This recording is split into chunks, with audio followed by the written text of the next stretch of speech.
This is 7 News at 4:30. First at 4:30, we continue to follow breaking news. Baby doe has been identified as 2-year-old Bella Bond. After months of searching both locally and across the nation, we are finally getting some answers. Right now, the toddler's mother is under arrest. And we also know that another man is in custody at this hour. We begin with 7's Cheryl Fiandaca. She's live in the newsroom with the breaking details. Cheryl? Yeah, baby doe now has a name. Her name is Bella Bond. The little girl has been identified, and her mother, Rochelle Bond, is under arrest. Bond's boyfriend is at Beth Israel Hospital in custody under police guard. This all unfolded late yesterday. Now, these are the mugshots of Bella's mother from arrest back in Leominster in 2007. State police received a tip from the Boston police. The tip, sources say, Bella's mother apparently told someone baby doe was her daughter. That information brought investigators to this Maxwell Street home in Dorchester. Police executed a search warrant there late yesterday.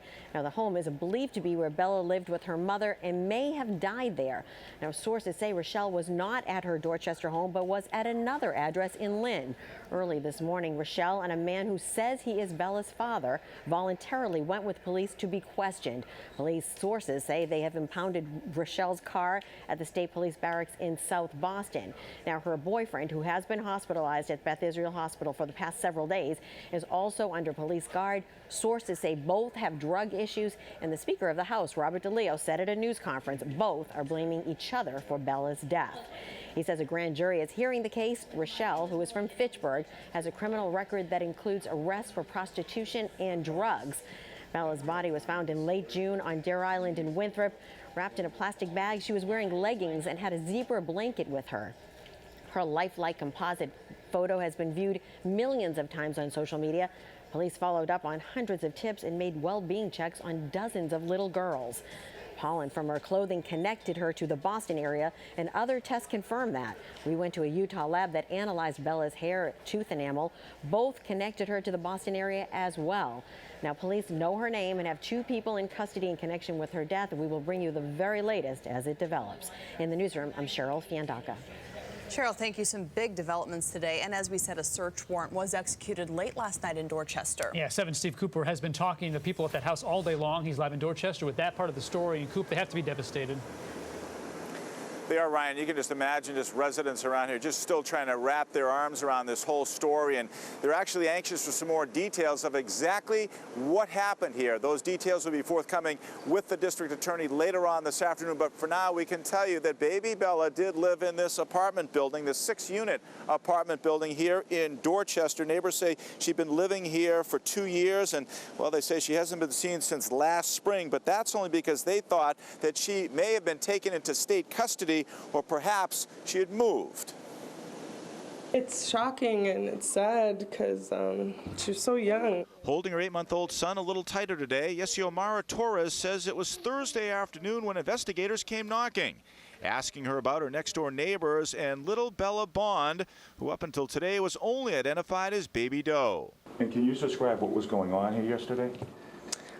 Just cops were outside, cops were in the hallway. They came and asked me questions last night, and that was about it. I kind of kept to myself. A spokesman for the property management company that runs the 6-unit apartment building here on Maxwell Street in Dorchester confirms investigators notified them they were executing the search warrant on Thursday and spent nearly 24 hours here in connection with the toddler's death. There's no doubt in your mind that that's It looks like the little girl, yeah.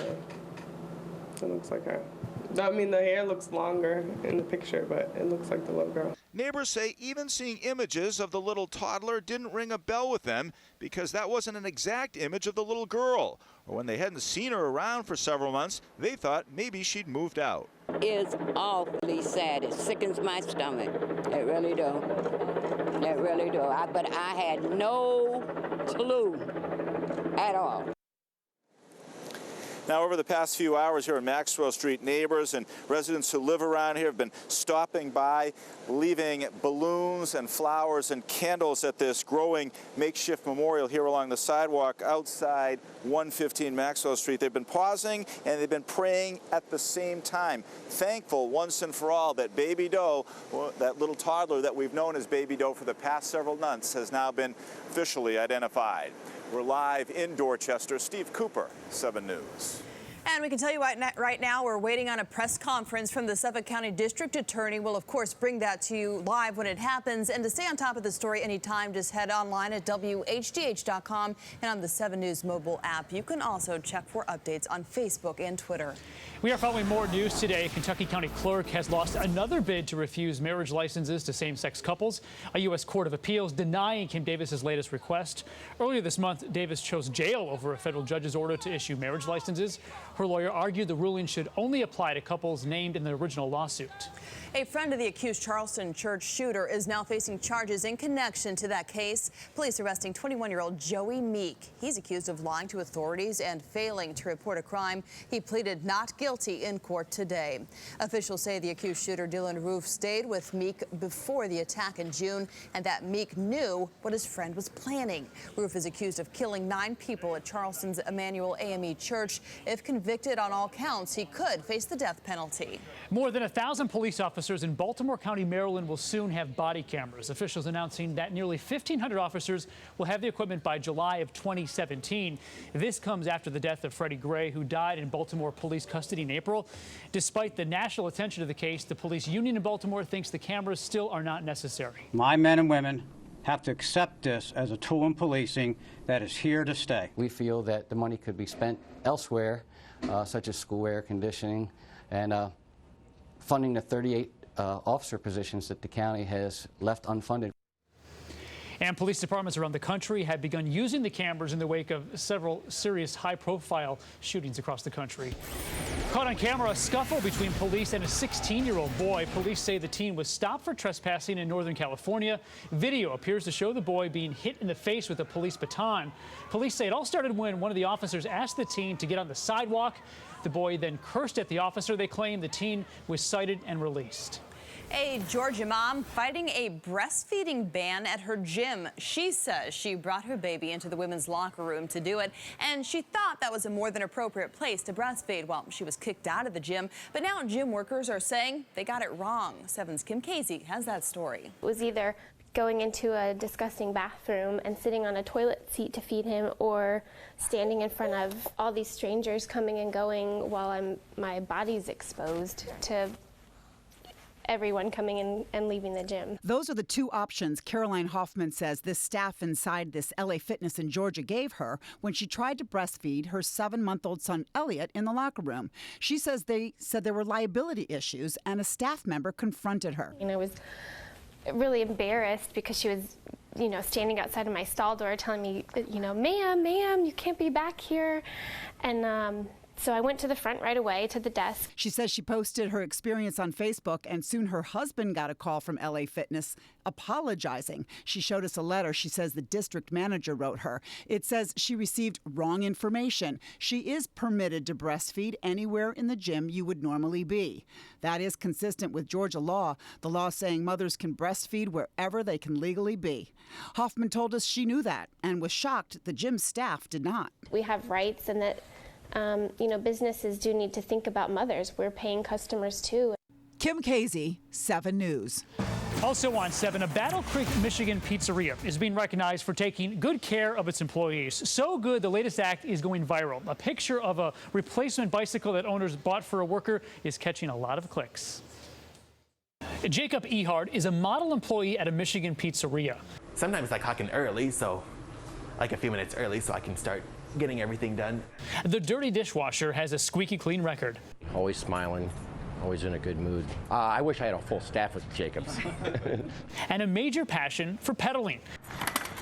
He saved paycheck after paycheck to buy himself a bike, and then, like a punch to the gut, someone decided to cut my bike lock and then threw it on the ground and then take my bike lock wrap and helmet and everything. Well, I said, I just can't believe it. I mean, he couldn't believe it, and it was hard. His bosses knew he couldn't afford a new one, so they called up a local bike shop who cut them a deal. We're like, no problem. We'll bring a couple bikes down. We'll let him pick. We'll get the right size, get it all set up, and make it happen. They pulled Jacob from the kitchen. I was like, oh my gosh. And this pizza guy got a special delivery of his own. He goes, well, how much are the bikes? And we're like, nothing, Jacob. They're here for you. Pick one. And he's like, I got to call my dad. The busboy didn't waste any time. That gives me an excuse to listen to my favorite soundtrack, Frozen. Before hopping on his new Hot Wheels, complete with a stronger lock, comfier seat, and the biggest smile you've ever seen. That new bike lock is so strong, bolt cutters can't even get through that. How about another feel-good story? A dog's loyal friendship leads to a remarkable rescue in Washington state. Tilly, a setter mix, stuck by her basset hound friend Phoebe after Phoebe fell into a reservoir. And for a week, Tilly stood by her side, only leaving for short periods to go find help. And finally, someone reported seeing Tilly go in and out of the woods, and the two were found hungry and cold, but okay. It always amazes me and really, moves me too, seeing the dedication that animals have and the affection they can have for each other and for humans. For days on end, waiting there and then going trying to get help, coming back, and it's amazing. Have you ever seen the movie Hachi? No. It's on Netflix right now. It kind of has Richard Similar Gere in kind it. of- It's kind of a similar thing with the Okay. dog's dedication to its owner. Oh, Love that story. yes. All right, ahead here on 7 News, talk show trouble. Nurses across the country upset after some controversial comments on The View about a Miss America contestant. Plus, a condo fit for a queen, where Queen Elizabeth has purchased property that has a whole lot of people talking. And we, of course, are staying on top of breaking news here. A major break in the case. Baby Doe now has been identified. Her mother under arrest. Investigators expected to give an update on the case in just a few minutes. We'll continue to follow this breaking story throughout the night. When you're paying for something, we usually go straight to the debit or credit card. You might not think there's a difference between the two, but there are times when it's better to give the debit card a swipe. We'll tell you why. Join us tonight for 7 News at 10 on CW 56.